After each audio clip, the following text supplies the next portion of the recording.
Today we're going to talk about building a results-oriented wellness program, and we really have three parts that I'd like to begin discussing with you guys today. The first is the dire situation. The second part is the solution, and then the third part is moving forward. So with that, let's dive right in and start talking about the dire situation. So think about the culture of our country and what's happened. We really have become what I'd say a convenience culture. We like fast food, we like it easy, we like to move as little as possible. And think about, we've got a slide up here just looking at all the ways that Americans are spending more time on their southern hemisphere than they have in history. And because of that, it's resulted in a handful of diseases which lead to costs, problems, and really a decline in health across Americans. And just quickly, if you look at the percentage of adults that are overweight in the US, right now it's about 2/3. So 2 out of every 3 adults in our country are considered overweight. And that number continues to grow year after year after year. And looking at this, it's estimated that in the year 2020, almost 75%, almost 7 to 8 out of every 10 Americans will be overweight. And that's a problem that's not going away. It's a problem that continues to grow and that's getting worse and worse year after year. Obesity and diet leads to obviously a whole slew of chronic health problems. One of those is diabetes. And so we're seeing much more type 2 diabetes than we've ever seen before. And again, just looking at this list over time without paying too much attention over the numbers, we can see that the cases of type 2 diabetes every single year has steadily increased. And I can tell you that this steady increase has nothing to do with genes. It has nothing to do with how we were born. It has to do with our diet and our lifestyle. And again, this problem continues to affect workers, families, and really the entire economy. Even at the office, and this is a big change, and thinking about what the office environment looked like even 100 years ago. People used their hands, they were on their feet, they worked a lot more, and activities at the office that were much more physically demanding than what the office jobs are now. And just to look at this, and this is looking at the mean occupation-related METs, and what this is really a measure of expended energy. And so if you look at from 1960 on up through 2009, 2010, the amount of energy that we spend at the office has steadily declined. And that's no surprise because people are spending more time in cubes, on computers, answering emails, more so than ever before. Even in factories, what used to be historically more of a demanding job are now run mostly by computers. And so they're being operated by people that are sitting behind their desks, that are expending very little amounts of energy. And again, that creates a problem. Inactivity has become one of the biggest threats to American health than anything else, more so arguably than smoking, and we're going to talk more about that as we go through. So at the office, there's clearly a problem. People aren't moving anymore. They're sitting on their behind and they're working on computers for long periods at a time. And then you think about what happens after 8 to 5. So 8, someone goes into work, they leave work at 5, they might drive through fast food, they're eating terrible foods, and then they get home. And so the family model has changed drastically over the last several years too. And so what families are doing now is eating more and watching more TV. And so this brief graph here I wanted to show you, it looks at relative risk related to the amount of time watching television. It's a very simple message.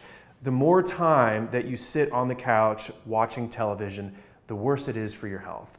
Very simple correlation, and so if you're watching more than 40 hours of TV a week, chances are you're sitting on the couch, sitting in your favorite recliner, sitting on the floor, whatever, but it's adding up and it's creating serious health problems for yourself and anybody that's watching or spending that much time on TVs. And so there's a whole new concept now called the seated disease. And so pretty unbelievable that, even researchers and doctors are saying that, it's so bad that it even has kind of the same characteristics as diseases now. There was a 2008 study that Vanderbilt University looked at, and the average American spends 56% of their waking time in sedentary behaviors, such as sitting. And so, thinking about that, 7.7 hours per day that Americans are spending sitting, not moving, creating more problems one after the other. And so our lifestyle has changed drastically, again, over the last 10, 15, 20, and even 50 years and more. Lack of exercise, as I mentioned, is now considered as deadly as smoking.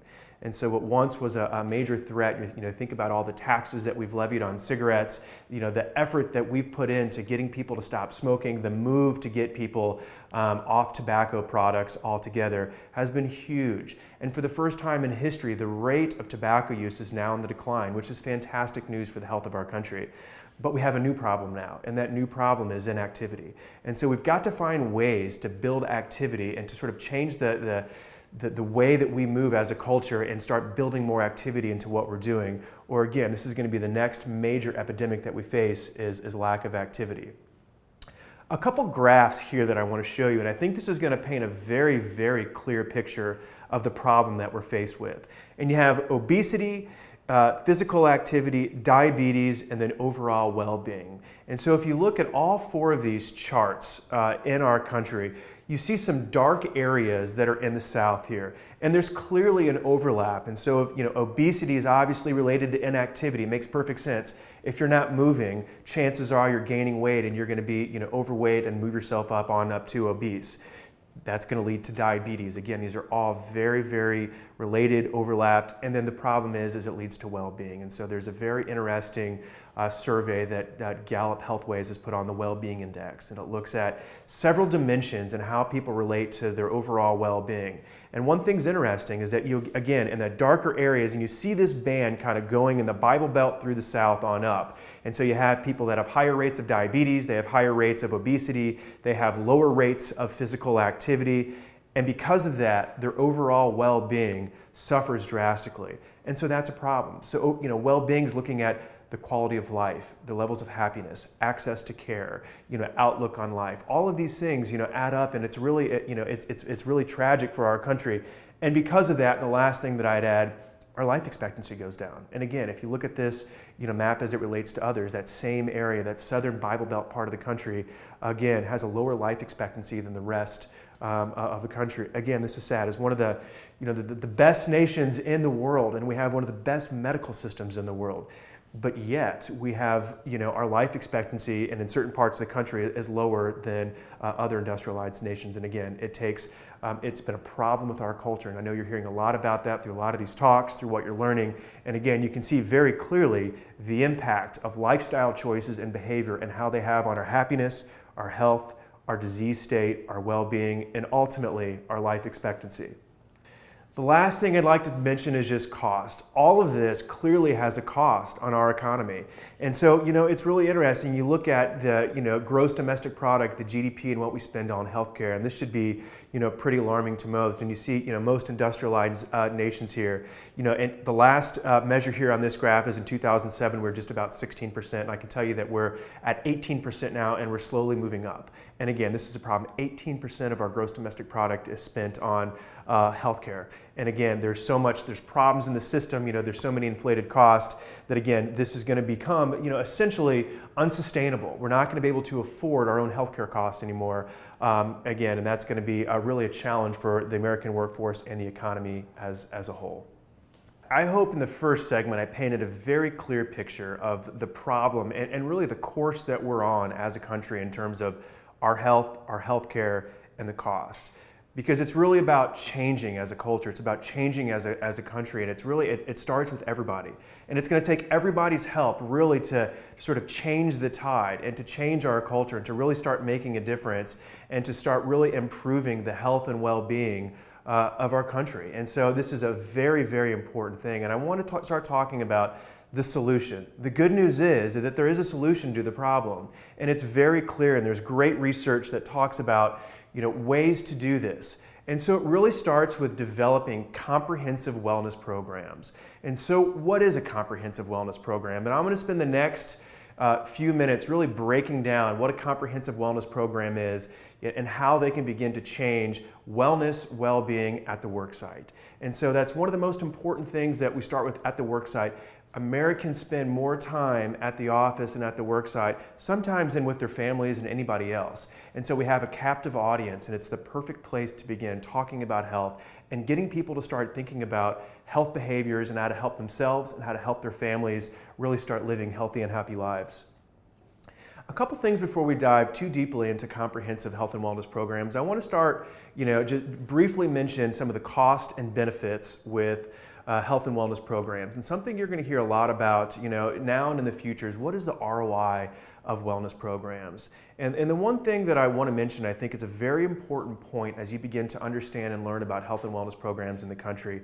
Wellness programs are about cost avoidance. And I think that's a very important thing for you all to remember, because what you're saying is that you're helping people improve their health so that they don't get sick down the road. So as a result of quitting smoking, chances of me developing lung cancer go down.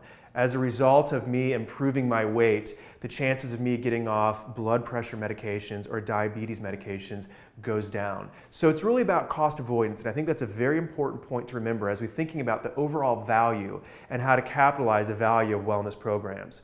It's about population health improvements. So when you look at a whole population of people, you're going to have people that are very healthy, you're going to have people that are very sick, and you're going to have a bell curve of people in the middle. And so what you want to do with health and wellness programs is really start shifting the risk. And so sort of moving people from the sick to not as sick, and to keep the healthy. And that's also very, very important, is that you want to keep your healthy people healthy and provide opportunities for them to continue practicing the health behaviors that they do and continue doing those things that they have. So let me give you an example. If you have a workplace that's always offering unhealthy foods and donuts, you're certainly not helping the healthy people eat well. And so you want to make sure that you build things into the environment, into the culture, that are going to continue to make the healthy choices easy for the people that are healthy, and then to start nudging along those that may choose the donuts over the healthy food over the long haul. It's about risk mitigation. It's about avoiding risk, and it's about improving the risk factors of people over time. Again, very important as you're looking at how to evaluate and thinking about the value story behind health and wellness programs. So in thinking about defining the value proposition for comprehensive wellness programs, a couple things to think about, and every company is very different here. And so ROI outside of typical healthcare cost. And most businesses are going to say, look, we've got to have a wellness program because we want to lower our bottom line cost.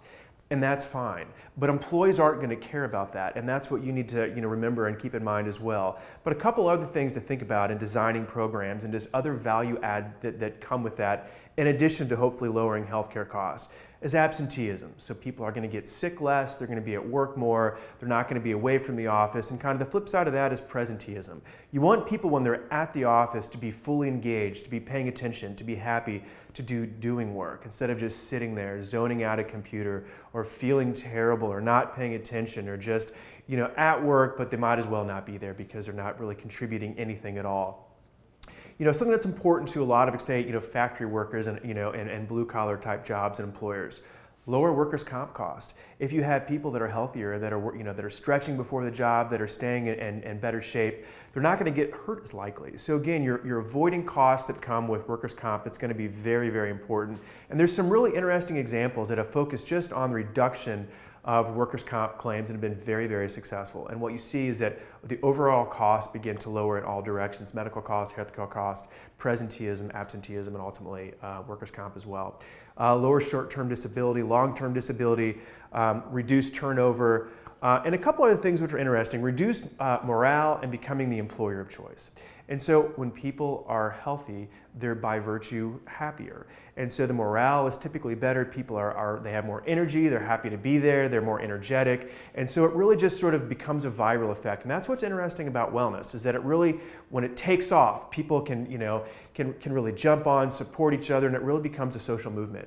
And the other is true for unhealthy behaviors. If you start breeding a negative culture and breeding a culture that fosters bad behaviors and bad choices, it kind of affects everybody too. And an example of that, if you walk into a room and someone's in a very bad mood and you kind of feel that tense, sort of mood and that bad, kind of the bad vibes, and everybody kind of starts going downhill. And so positivity breeds positivity, and negativity breeds negativity. So pretty simple, but things to keep in mind, and then becoming an employer of choice. And this is becoming really important to a lot of companies too, because I know for me, I want to work for a company that's going to support me in my quest for health and wellness. And so given all things being equal, if one company has a fitness center offers opportunities for me to eat right, be healthy, and benefits to help me and my family live a healthy life, I'm going to choose that employer over an employer that doesn't. So a lot of companies are also looking at this as a recruiting tool, and it has tools for retention, reducing turnover, and becoming an employer of choice. And so there's a lot of valuable reasons and a lot of things to think about when it comes to creating comprehensive wellness programs, much more than just ROI. So I'd encourage all of you, as you're thinking about creating the business case for this, or you're talking to other people about why do this or why is it important. Costs are very important, but there's also a lot more reasons to develop healthy cultures than just the bottom line. I want to talk a little bit now, what is and how do you build comprehensive wellness programs? Well, COA's been around for about 30 years, and so the Wellness Council of America was started back in 1984. And for the last 30 years, we've been working with some of the best organizations in the country and teaching them how to build results-oriented wellness programs. And so, over the last 30 years, we've had the opportunity to refine the methodology, to look at it, to test it, and again, try this out with companies. And what I'm going to talk about today is what we call COA's 7 benchmarks. And it's a 7-step approach to building a results-oriented wellness program. And I say results-oriented because the goal of this is to deliver results. You don't want to just get people going through the motions or delivering, just checking boxes or feeling like they're forced to do something.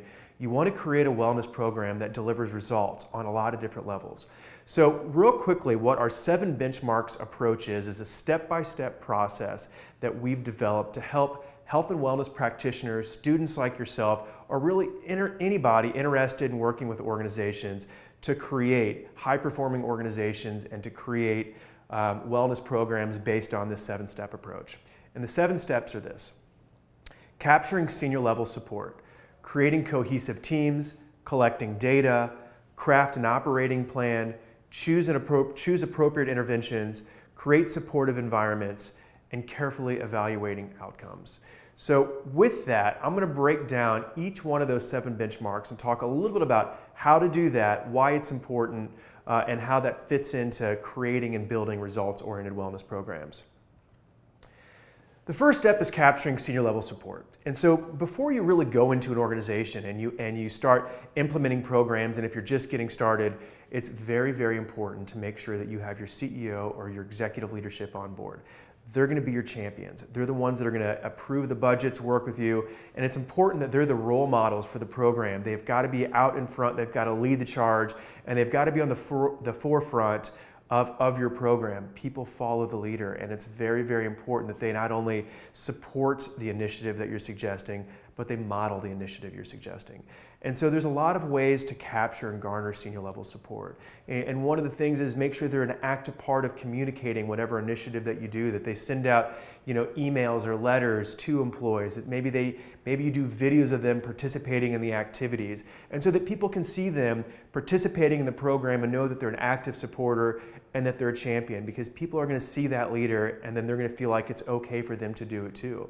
And so you've got to create an atmosphere where if the culture that you want to create is taking 2 15-minute walk breaks a day, that leader takes a walk breaks a day. So they're not walking around thinking that they're going to get in trouble if they're away from their desk, and that they really become part of that movement and that shift. And it really takes leadership, and it really takes all the leadership. And I've noticed a lot of organizations that I've worked with, making sure you get your middle management on board too. And so there are a lot of ways to do that. I mean, you're going to have to train people, you're going to have to talk to them, you're going to have to communicate over and over again, but it's going to be a very, very important step. And the first step you're going to want to take when you start creating your wellness program and right before you deliver it to the organization that you're working with. The next is creating cohesive teams. And creating cohesive teams is another very, very important step in the process.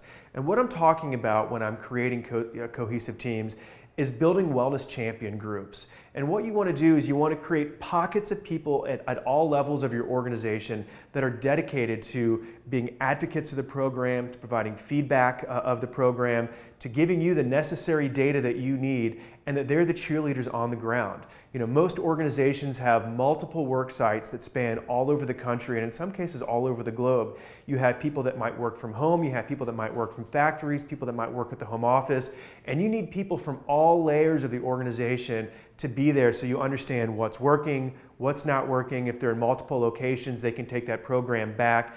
And I can tell you that what works in one location might not work in another. So you have to have networks of people that are together where wellness is their number one dedicated focus, and they're all working together to deliver the wellness program and to provide you the feedback that you need to make sure your program is going to be successful. These groups need to meet on an ongoing basis. And I also recommend that if you're working with a variety of vendors, it could be a wellness vendor, it could be a food services vendor, that you bring those people together too, because they're going to be a very important part of delivering your strategy and making sure that everybody's aligned on the same page and that your program is ultimately successful, because one person can't do this, it takes multiple. And so very important piece of that as well. The third is collecting data.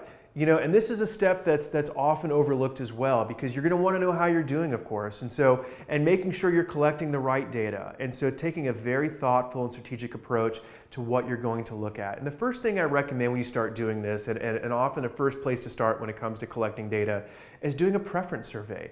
Asking your people, asking the organizations or the folks that you're working with, what do you guys want to do? What would you like to see at the office? What are some programs that you would expect? What are you going to use? If you have a group of people that would never use a fitness center, don't waste your money building one. If you have a group of folks, I've seen bike share programs. There's an organization I've worked with that their big incentive is going to a mountain in Colorado. You might present that to the folks you're working with and say, I don't want to go to a mountain in Colorado and climb it. I'd rather go to a spa in Key West. And so, there's a lot of different things that you can do, but it's important to not only ask your people what they want, but to start measuring the satisfaction of the program over time, and to start saying, do you like it? Do you not like it? What would you adjust? What would you not adjust? And then the other side of this is collecting health-related data as well. So not only do you want to understand what types of programs you're going to participate in, but you also need to know whether they're working or not. So, tools like health risk assessments, engagement surveys, looking at, medical claims data, looking at biometric screening data, looking at step data. There's a whole host of options. The list goes on. And we have tools out there that can help you do that, but you're going to want to take a step, and this is also important, and where you have to work with your senior leadership to understand what are the metrics that they want to look at. And I can tell you, if the number one metric they want to look at is ROI, you're in trouble and you should stop. You want to start looking at metrics that are very important. So looking at back to population health shifts, risk migration, things like that are very important, but you really need to have a multi-year strategy. Wellness doesn't happen overnight. It takes several years to put the program in place and then to start seeing the fruits of your labor really pay off. And so you want to make sure that expectation is set very early on. You begin collecting the right baseline data that you need, and you diligently collect it year after year after year. And if you stick with it, you'll begin to see the fruits of your labor pay off and the health of your employees really start to improve. The next is creating an annual operating plan. And that might sound silly, but I can tell you that a lot of people just start doing stuff. They just start doing stuff. They haven't really thought through the full year. But again, you want to think about, what does the year look like? If you're going to do open enrollment in fall and you want to do biometrics and health risk assessments during September, how does that translate? Maybe a spring health and wellness fair. What does the year look like? How does it coincide with holidays? How does it coincide with other types of summer breaks that you might be doing? But you really need to have a multi-year strategy and an annual plan for all the events that you're going to do. This ties into one of the next pieces in looking at your budget as well. But really developing a comprehensive budget, developing the plan, making sure you know exactly what to expect month after month. Because I'll tell you, one of the most important pieces of your plan is going to be your marketing and communication strategy. And so thinking months out in advance, getting those calendars out, making sure that you utilize all the channels that you use, whether it's emails, whether it's social media, whether it's direct mail to house, whether it's a combination of all of those. So really taking a step back and thinking a full year out. It takes time and it's not hard, but I'll tell you, it's one of those things that you have to do. Any business is going to tell you that you have to have an operating plan. You've got to think through the basics, the budgets, the wins, the whats, the goals that you have for each one of your activities, setting participation goals, setting goals for all of your events is going to be a very, very important part of your annual operating plan, and something that unfortunately a lot of health and wellness practitioners don't really think through enough. So again, creating an annual operating plan is going to be a very important part of creating your wellness program. All right, next up is choosing appropriate interventions. And so, this is obviously another very, very important step in the process. If you have a lot of people that smoke, then obviously an important intervention that you probably need to introduce is a non-smoking initiative. If you have a lot of people that are struggling losing weight, then an important one might be some type of weight management, some type of educational opportunities, cooking demonstrations, things like that to help people start thinking more about how to manage their diets, what type of foods should they be eating. But again, if you've got people that don't smoke, you don't need to introduce a smoking cessation program. That's not going to do you any good. And so what you want to make sure you do in this one is to start looking at the data that you collect from your earlier steps. If you're looking at your health risk assessment data, if you're looking at your medical claims trends, then you'll have a really good, clear picture of what your problems are. If you're working in industrial type office settings, you might need to focus more on musculoskeletal issues. And so that might be what your intervention is targeted on. So again, you might have predominantly women in the workforce. And if that's the case, you might have younger women or women that are more likely to have children. So focusing on issues related to childbirth, maternity, those types of things might be a very important focus. Cancer might be a very important focus. So again, really taking a step back and a strategic look at what are the major issues that the populations you're working with are struggling. And you're going to have a lot of themes there. Again, obesity is going to be pretty much common for most of the populations that you're working with. But it's going to be, again, very important how you communicate that, how you introduce these to the populations that you work with, and making sure that they're very targeted, that they're relevant to the population. So again, choosing the right interventions. This goes back to your preference survey. What do people want to do? What do they need? And how are you going to deliver it, and how are you going to get the most engagement in those programs that you can. Some program options that I just wanted to show up and share with you all. And these are just, I've got these organized between high cost, kind of medium cost, and low or no cost. It's all about building a culture, and that's what you keep hearing, kind of the repeating theme over and over again is creating cultures. And so some program options that don't cost a lot of money that I recommend, kind of the first thing you do if you hear, what is the low-hanging fruit? What are some ways you can begin to introduce these concepts? Food vending. I mentioned that if you're always serving donuts in the morning, maybe you don't stop serving donuts, but you need to introduce maybe some granola or some oatmeal, some healthier options that people feel like they have a choice. Same with your vending machines. One group that I work with didn't feel like they had access to fresh water. Well, that's a no-brainer. You need to have fresh water for people to drink. They were having issues with dehydration, so no surprise there. But again, very simple fix, didn't cost a lot of money, made a lot of sense. Wellness fairs. Any size company can have a wellness fair. You might bring in local gyms, you might bring in local wellness providers, you might partner with your local health department, your local hospital, your insurance provider, whoever, but at least you can get different vendors that come in, introduce different yoga studios, whatever the case is. It just gets people connected with the community. It shares with them what options they have out there and gives them some choices to look at, to pursue their health and wellness goals. On-site farmers markets are important. If you're a small company, maybe you can connect with the companies around you in your building and start bringing farmers on site. I've seen that be very successful, and it's so cool to see these farmers come up, develop relationships, and sell fresh fruits and vegetables and meats with the people there, and start getting people thinking more about the local food economy, eating healthier. Blood mobiles, mammograms, community involvement, grassroots competitions. I'll tell you, people love to compete with each other. So whether you're doing step competitions, if you've got a Fitbit, if you've got a Jawbone, other types of activity devices, and you're competing for steps or movements, Biggest Loser type stuff, people like to compete and they forget that they're doing things that are healthy for them. So again, it can be a lot of fun. It can be very low cost nothing in some cases. Maybe you have a small incentive, but fun ways to get people moving and to kind of create that camaraderie and atmosphere that you're looking for.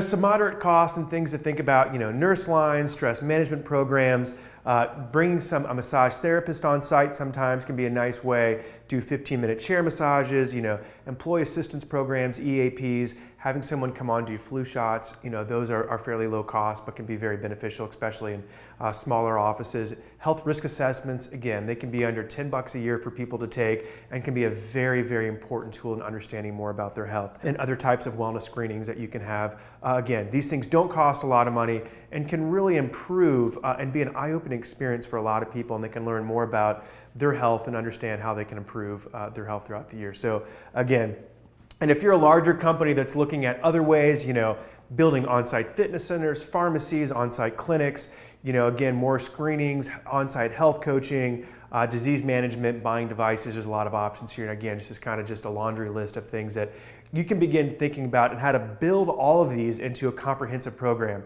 Again, it should all tie together, and they should all be, if you have an on-site clinic, they should be writing prescriptions to your fitness center. If you go to the food services, you should have, calorie counts on foods and the ability to sort of pick, and choose what's in your diet. Again, you've got to think big picture. You've got to think about, how to build these into a comprehensive program for people.